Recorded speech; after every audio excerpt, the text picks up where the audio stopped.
Es un gusto saludarles, espero se encuentren bien. Vamos a dar inicio a la clase de este día con agenda. Bienvenida, desarrollo del tema, asignación de la tarea y el cierre. La cita de este día: la mejor forma de predecir el futuro es creándolo. Y siempre les voy a estar subiendo la clase por Classroom y a la página web y también a WhatsApp.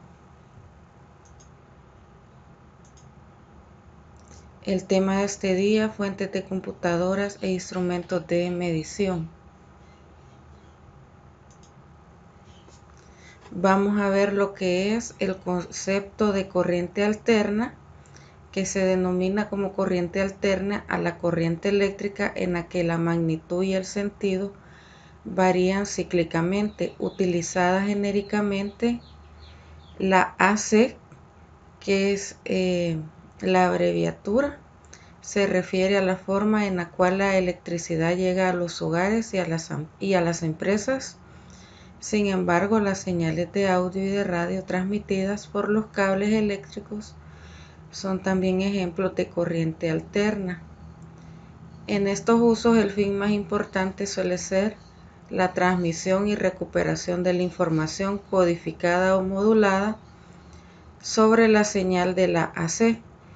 Y acá tenemos el símbolo de la AC, corriente alterna. CA sería en español, pero por ejemplo en el multímetro aparece este símbolo. Ahí también se puede observar el de corriente alterna. La corriente directa se refiere al flujo continuo de carga eléctrica a través de un conductor entre dos puntos de distinto potencial, que no cambia de sentido con el tiempo, aunque comúnmente se identifica la corriente continua con una corriente constante. Es continua toda corriente que mantenga siempre la misma polaridad. Así disminuye su intensidad conforme se va consumiendo la carga. Por ejemplo, cuando se descarga una batería eléctrica. También se dice corriente continua cuando los electrones se mueven siempre en el mismo sentido. El flujo se denomina corriente continua y va por convenio del polo positivo al polo negativo. La sigla de corriente directa es DC y este es el símbolo. Entonces, en la corriente directa, un ejemplo de lo que es la corriente directa, que esta por ejemplo, en una fuente de computadora, ahí se encuentra una corriente directa porque ahí, digámoslo así, se concentra, se almacena la corriente que va a dar paso a darle energía a lo que es nuestra computadora, a lo que son los componentes internos. Y la corriente alterna, pues esa es la que vemos diariamente en nuestros hogares, en las empresas, es la que nosotros recibimos en nuestras casas. ¿Para qué sirve una fuente de poder en una computadora? Tiene la función de convertir corriente alterna en directa, así como de reducir el voltaje y redistribuirlo a cada parte de tu computadora. La fuente de poder es la encargada de suministrar energía a todos los dispositivos internos de la computadora e inclusive algunos externos, como el teclado o el mouse, y consta de 20 a 24 pines. Entonces, como dice acá, se recibe, la fuente llega como corriente alterna, pero la fuente se encarga de convertirlo a corriente directa. Y eso es lo que hace, es distribuir la energía en todo lo que es la computadora, inclusive los dispositivos externos, como dice ahí, el teclado, mouse, bocinas, impresoras, todo lo que se conecte a ella. Aquí vamos a ver algunos tipos de fuente. Normalmente podemos encontrar dos tipos distintos de fuente.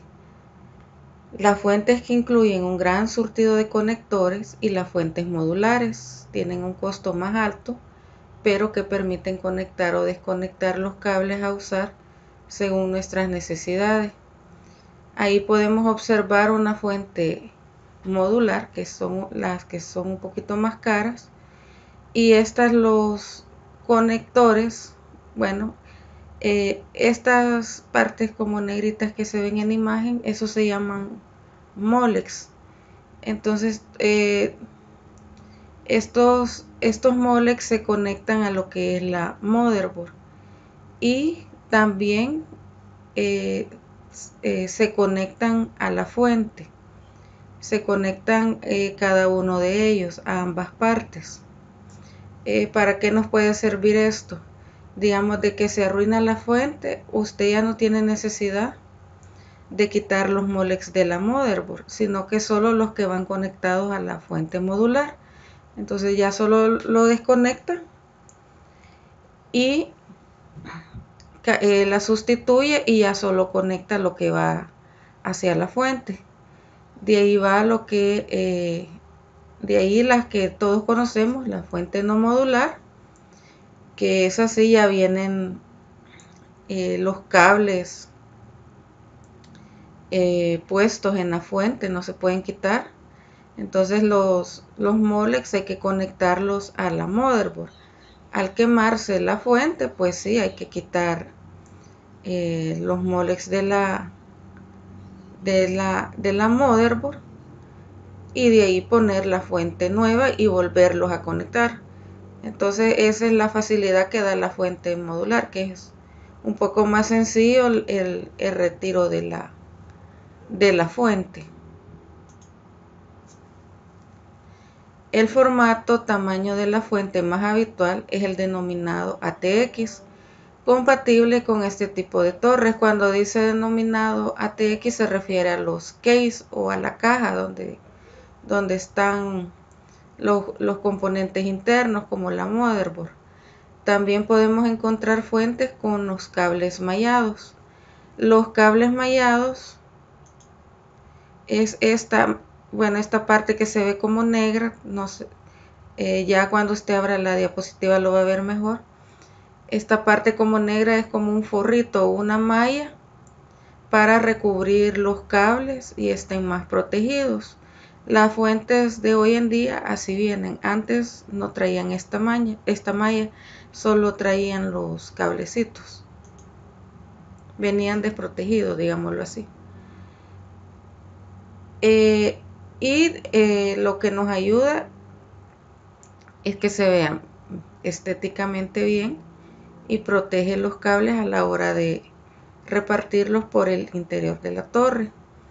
Los conectores variables en cada fuente pueden ser los conectores molex de 4 pines, los más usados hasta hace unos años para conectar discos duros, unidades ópticas y en progresivo desuso, así como los conectores de energía SATA. También encontraremos conectores de energía de tarjetas gráficas que cuentan con 6 u 8 pines. Y ahora vamos a ver en la imagen para qué sirven cada uno de los conectores molex.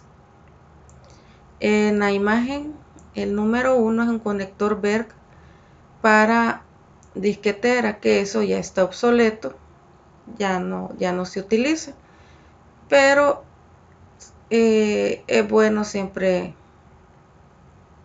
saber un poco de cómo eran los molex para disquetera. En el 2 está el conector molex universal, que este es para dispositivos IDE y unidades de disco óptico, que ya los discos IDE pues ya se están desfasando también porque ya están los discos duros SATA y los más recientes que son los discos sólidos. Y también este conector se utilizaba para pasar la energía a lo que son un DVD-ROM o CD-ROM, que antes había un CD-ROM o ya solo DVD-ROM, o quemadores de DVD, que es lo más común. De ahí el número 3, conector para dispositivos SATA. Este se utiliza para pasar la energía a los discos duros SATA y también a las unidades ópticas, como puede ser un DVD-ROM o un quemador de DVD. En el número 4 podemos ver el conector para tarjetas gráficas de 8 pines, separables para 6 pines, dependiendo cómo sea el conector en la motherboard. En la 5 este es un conector para tarjeta gráfica de 6 pines. En el 6 tenemos un conector para placa base de 8 pines. Cuando dice placa base es la motherboard, es el que le da la energía a la motherboard. El 6.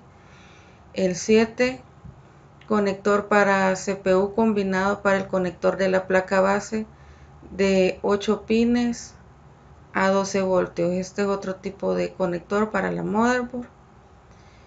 En el 8, conector para placa ATX de 24 pines. Este también alimenta todo lo que es la motherboard. Ahora vamos a ver un instrumento de medición que es el multímetro, también denominado polímetro. Es un instrumento eléctrico portátil para medir directamente magnitudes eléctricas activas como corrientes y potenciales, o pasivas como resistencias, capacidades y otras. Las medidas pueden realizarse para corriente continua o alterna. Los hay analógicos y posteriormente se han introducido los digitales, cuya función es la misma, con alguna variante añadida. Las magnitudes de estos aparatos las magnitudes que estos aparatos miden son voltímetro, amperímetro, ómetro, continuidad o diodo. Y aquí podemos ver un multímetro digital, uno sencillo, y ahí describe cada una de las partes.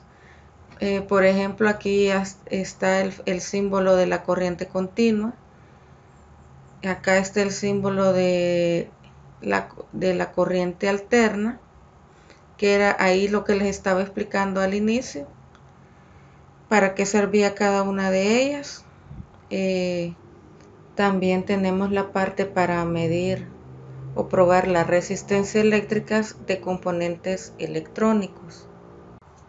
Los transistores, que sirven para medir la resistencia del transistor.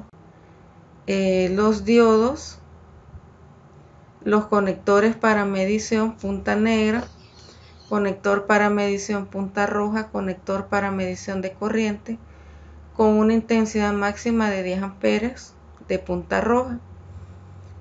Cuando dice punta roja, punta negra, pues son los cables que se conectan ahí, que son de color negro y rojo. También está para los transistores, amperaje de corriente continua.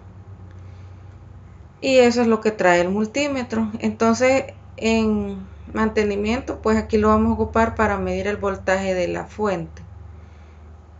Esa es la función que vamos a dar. Y vamos a pasar a la parte de la tarea.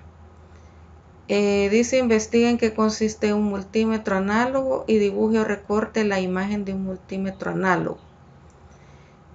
En la número 2 dice: deberá ver el siguiente video. Y al ver el video vamos a contestar las siguientes interrogantes. ¿Cuáles son los materiales e instrumentos que se utilizaron para medir voltaje? Explique cómo identifica si el voltaje de la fuente es correcto o incorrecto. ¿Cuáles son los colores de cable que no midió con el multímetro? ¿Cuáles son los nombres de las entradas del multímetro donde se conecta el cable rojo y negro? Investigue los valores de una fuente de poder ATX. Entonces, para contestar A, B, C, D y E, tenemos que ver el video.